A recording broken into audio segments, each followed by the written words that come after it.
Good morning students. बेटा, विज्ञान के आपके मानव नेत्र और रंग बिरंगा संसार पाठ में हम लोग ने मानव नेत्र, उसके दोष किस प्रकार होते हैं और उन दोषों के निवारण हम किस प्रकार कर सकते हैं या करते हैं, ये भी हमने सीख लिया है।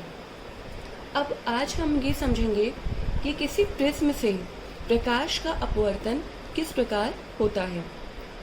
आपको याद होगा बेटा कि पिछले पार्ट यानी प्रकाश का परावर्तन तथा अपवर्तन पार्ट में हमने लेंस से अपवर्तन किस प्रकार होता है तथा उससे प्रतिबिंब का निर्माण किस प्रकार से होता है, ये सभी बातें अच्छे से समझ ली हैं।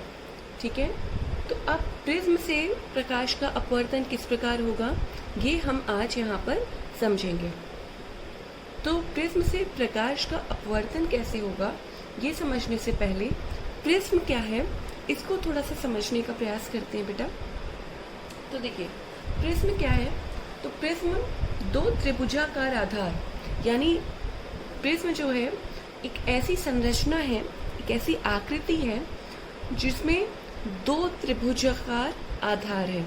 ठीक है, यानी उसके दो साइड जो हैं वो त्रिभुज के आकार के हैं तथा तीन आयताकार पार्श्व पृष्ठ है। तो यानी जो तीन पृष्ठ है, तीन सरफेस हैं उसके, वो किस आकार के हैं बेटा, किस आकृति के हैं, आयत के आकार के हैं। ठीक है, तो हमने ये जाना कि किसी भी प्रिज्म में जो दो आधार हैं यानी दो पृष्ठ हैं वो त्रिभुज के आकार के होंगे और बाकी के तीन जो पृष्ठ हैं वो आयत के प्रकार के होंगे। तो यहाँ पे प्रिज्म का चित्र बनाने का प्रयास किया गया है और जिससे आपको एक आइडिया लग जाए कि प्रिज्म वास्तव में किस प्रकार का होता है। तो आप देखिए कि ये आगे आपको त्रिभुज दिख रहा है बेटा, और ठीक इसके पीछे भी एक त्रिभुज है ABC, है ना। इसके नीचे एक त्रिभुज है, तो ये ABC और ये ऊपर वाला DEF, ये दो त्रिभुजाकार आधार हो गए।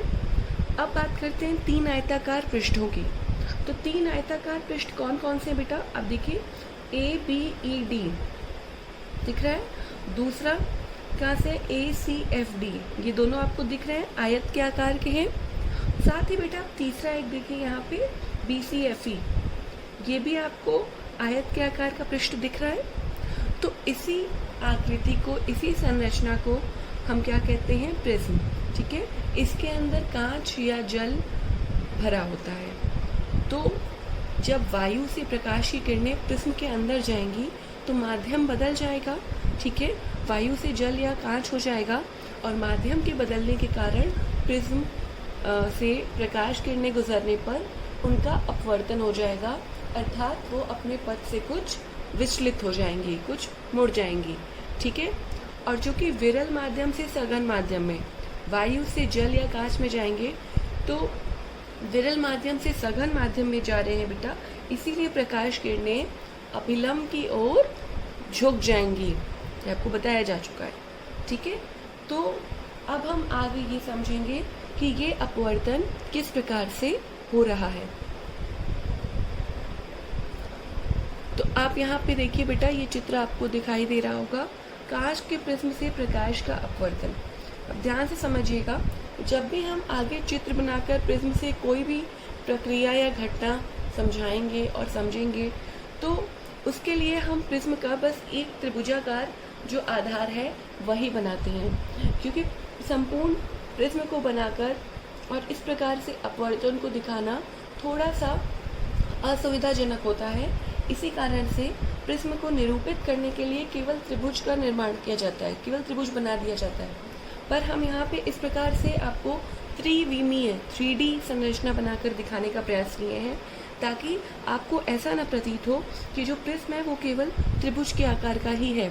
ठीक है, तो ये इस आकार का, इस आकृति का प्रिज्म होता है, और जब हम इससे प्रकाश का अपवर्तन दिखाते हैं बेटा, तो हम केवल इसके त्रिभुजाकार पृष्ठ या आधार को ही बनाते हैं। ठीक, क्लियर है। अच्छा, अब देखिए, ये जो प्रिज्म कोण लिखा हुआ है वो क्या है, इसको भी हम जान लेते हैं।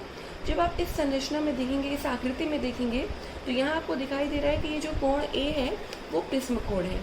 तो वास्तव में ये कोण है क्या है कि ये जो दो आयताकार पृष्ठ हैं वो जिस कोण पर झुके हुए हैं, यानी ऐसे अगर है, ठीक है, ये दोनों आयताकार पृष्ठ हो गए, तो ये जो झुके हुए, जो झुका हुआ है, ये ऐसे कर दे तो ये जो बीच का कोण बनेगा, है ना, और चाहे ऐसे कर दें तो ये मान बदल जाएगा कोणे का।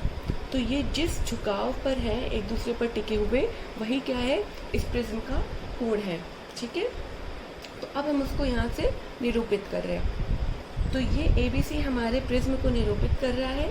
अब आप ध्यान से देखिएगा बेटा, ये प्रकाश किरण है PQ, ठीक है, ये इस प्रिज्म के AB पृष्ठ पर आपतित हो रही है, AB सिरे पर आपतित हो रही है, ठीक है। तो वास्तव में ये इस पृष्ठ पर आ रही है, इधर वाले पे, ठीक है।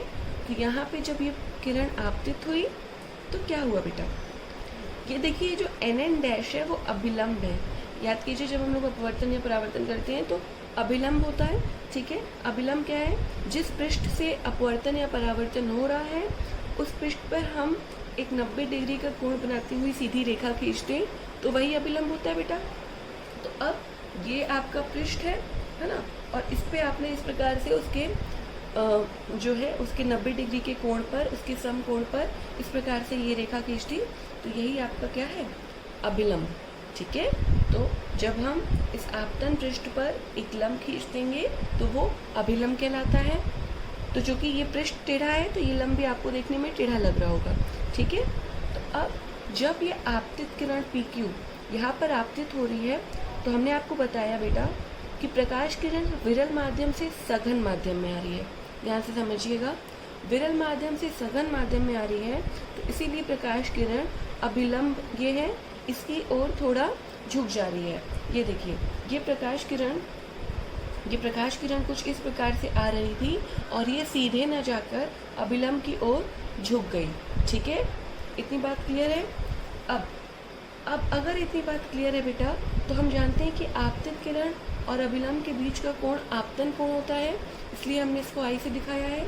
और अपवर्तित किरण और अभिलंब के बीच का कोण अपवर्तन कोण होता है, और इसीलिए हमने इसको R से दिखाया है, ठीक है। तो ये इतनी बातें क्लियर हो गई।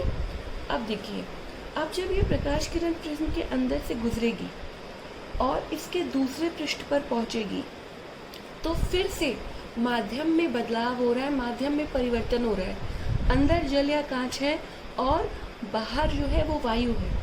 तो अब प्रकाश किरण सघन माध्यम से विरल माध्यम में आ रही है, ठीक है। समझ में आ रही बात, पहले विरल माध्यम से सघन माध्यम में आई प्रकाश किरण और फिर सघन माध्यम से विरल माध्यम में।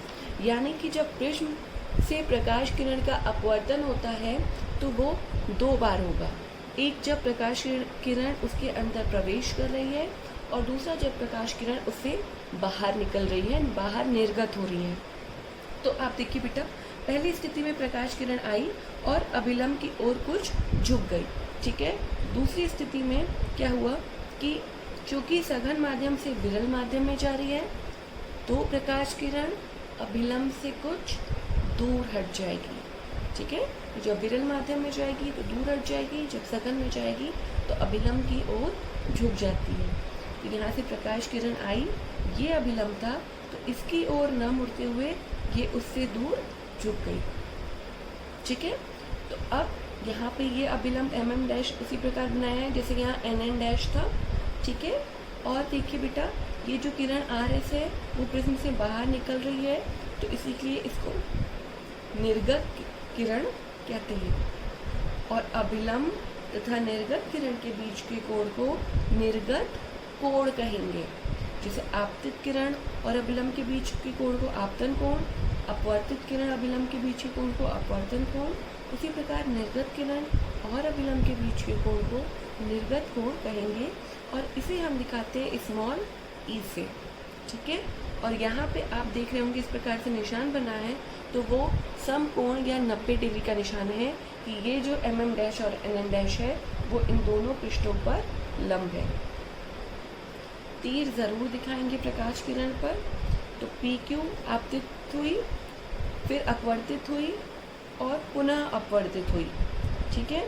आपतन कोण, अपवर्तन कोण और निर्गत हो रही है किरण, इसलिए निर्गत कोण। तो इस प्रकार से किसी प्रिज्म से प्रकाश का अपवर्तन होता है। क्लियर।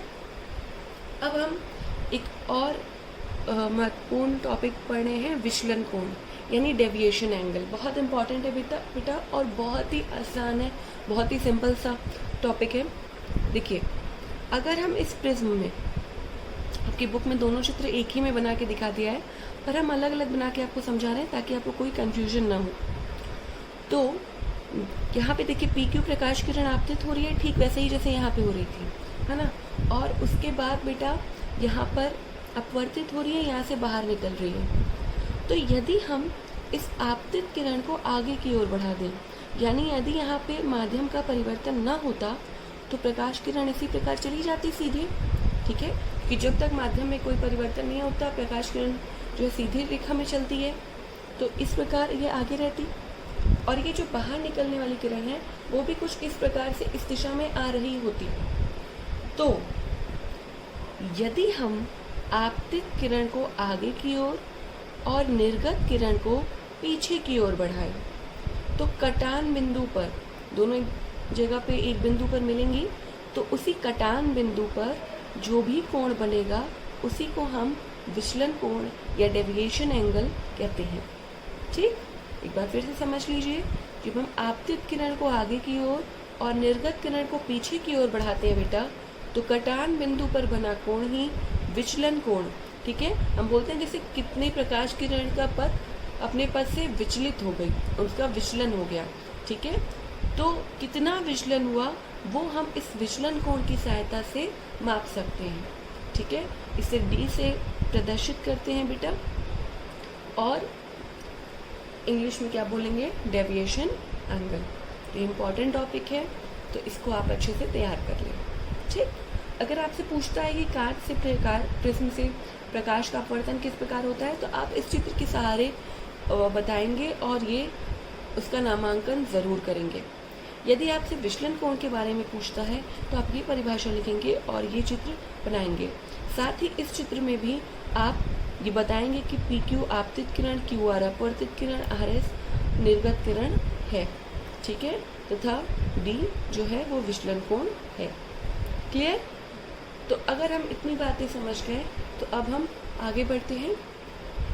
तो बेटा अब हम ये समझ लेते हैं कि कांच के प्रिज्म द्वारा श्वेत प्रकाश का विक्षेपण क्या होता है। अभी हमने उससे अपवर्तन समझा है, अब आपको एक यहाँ नया शब्द दिख रहा है, विक्षेपण यानी डिस्पर्शन ऑफ लाइट, ठीक है। तो ये विक्षेपण या डिस्पर्शन क्या होता है ये अभी हम जानेंगे। साथ ही यहाँ श्वेत प्रकाश लिखा हुआ है, तो श्वेत प्रकाश का मतलब है बेटा वाइट लाइट, सूर्य का प्रकाश जो हमें बाहर प्राकृतिक रूप से प्राप्त होता है। तो सूर्य का प्रकाश या श्वेत प्रकाश होता है वो मुख्य रूप से कितने रंगों से मिलकर बना होता है बेटा, 7 रंगों से, है ना। तभी इंद्रधनुष में देखिए 7 रंग दिखाई देते हैं, अगर पूरा इंद्रधनुष हो तो 7 मुख्य रंगों से मिलकर बना है। रंगों को वर्ण भी कहते हैं और अवयवी का मतलब है भाग, ठीक है। तो सूर्य का प्रकाश या श्वेत प्रकाश मुख्यतः 7 अवयवी वर्णों या रंगों से मिलकर बना होता है। और जैसा कि हम सभी जानते हैं कि ये रंग कौन कौन से हैं बेटा, तो इन रंगों का एक निश्चित क्रम है और ये क्रम है इस प्रकार से विबग्योर, ठीक है, बैगनी, जामुनी या गहरा नीला, नीला, हरा, पीला, नारंगी और लाल। तो हम इंग्लिश में इसको प्रतीक के रूप में दिखाएंगे, तो वॉयलेट का वी, इंडिगो का आई, ब्लू का बी, ग्रीन का जी, येलो का वाई, ऑरेंज का ओ और रेड का आर। और इसको पढ़ेंगे क्या हम लोग, विबग्योर, विबग्योर, ठीक है। ये जो इस प्रकार से इन रंगों का क्रम है, या ये बैंड है, बैंड का मतलब ये क्रम, ठीक है। इनको हम क्या बोलते हैं बेटा, स्पेक्ट्रम। इनको क्या बोलेंगे, स्पेक्ट्रम, ठीक है। प्रकाश के अवयवी रंगों के ये जो क्रम है या बैंड है, इसी को बोलेंगे स्पेक्ट्रम। क्लियर है यहाँ तक? अभी तक हमने विक्षेपण की कोई बात नहीं की है, अब हम करेंगे। देखिए, जब हम प्रकाश किरण को प्रिज्म से गुजारते हैं तो ये श्वेत प्रकाश अपने अवयवी वर्णों या रंगों में विभाजित हो जाते हैं। यानी जो आपको सूर्य का प्रकाश बाहर दिखाई देता है वो 7 रंगों में विभाजित हो जाएगा इंद्रधनुष की भांति। ठीक है, तो यही घटना यानी प्रकाश के अपने अवयवी रंगों या वर्णों में विभाजित होने की जो घटना है, इसी को हम क्या बोलते हैं, विक्षेपण या वर्ण विक्षेपण। ठीक है, तो क्या हो रहा है कि जब हम किसी प्रिज्म से श्वेत प्रकाश को उतारते हैं बेटा, तो वो श्वेत प्रकाश अपने अवयवी रंगों में यानी जिन रंगों से मिलकर वो श्वेत प्रकाश बना हुआ है, उन रंगों में वो श्वेत प्रकाश विभाजित हो जाएगा और इसी घटना को वर्ण विक्षेपण या विक्षेपण कहते हैं। ठीक है, अब आप इस चित्र में देखिए, ये श्वेत प्रकाश पुंज यहाँ से आ रहा है और ये सीधे न जाकर ये नीचे झुक जाएगा, क्योंकि हमने पीछे जाना विरल माध्यम से सघन माध्यम में है, तो अभिलंब की ओर झुक जाएगा। यहाँ पे अभिलंब नहीं बनाया गया है, ठीक है, कोई भी कंफ्यूजन जिससे क्रिएट ना हो, लेकिन यहाँ पे ये आपका अभिलंब होगा। ठीक, तो अब ये अभिलंब की ओर झुक गई और आप देखिए 7 किरणों में 7 रंगों में विभाजित हो गई और इसका भी क्रम नीचे से ऊपर जाने पर विपरीत है, यानी कि जो बैगनी वाली प्रकाश किरण है वो सबसे अधिक मुड़ रही है, सबसे अधिक अपने पथ से विचलित हो रही है, और जो लाल रंग की प्रकाश किरण है वो अपने पथ से सबसे कम विचलित हो रही है। यानी इस स्थिति में विचलन कोण कम और इस स्थिति में यानी बैगनी रंग के लिए विचलन कोण का मान सबसे अधिक होता है। क्लियर है? ठीक है, तो आज हमने क्या क्या जाना कि प्रिज्म क्या होता है, प्रिज्म का कोण क्या होता है, प्रिज्म से प्रकाश का अपवर्तन किस प्रकार होता है, विचलन कोण किसे कहते हैं, साथ ही स्पेक्ट्रम क्या है और श्वेत प्रकाश का विक्षेपण किस प्रकार होता है। ठीक है, तो अब अगले लेक्चर वीडियो में हम लोग जानेंगे कि अगर हम इस प्रिज्म के आगे एक और प्रिज्म रख दें तो उस स्थिति में प्रकाश का अपवर्तन किस प्रकार होगा। ठीक है, और साथ ही इंद्रधनुष किस प्रकार बनता है, तारे क्यों टिमटिमाते हैं, स्वच्छ आकाश का रंग नीला क्यों दिखाई देता है, इन सभी बातों के बारे में हम चर्चा करेंगे। Thank you.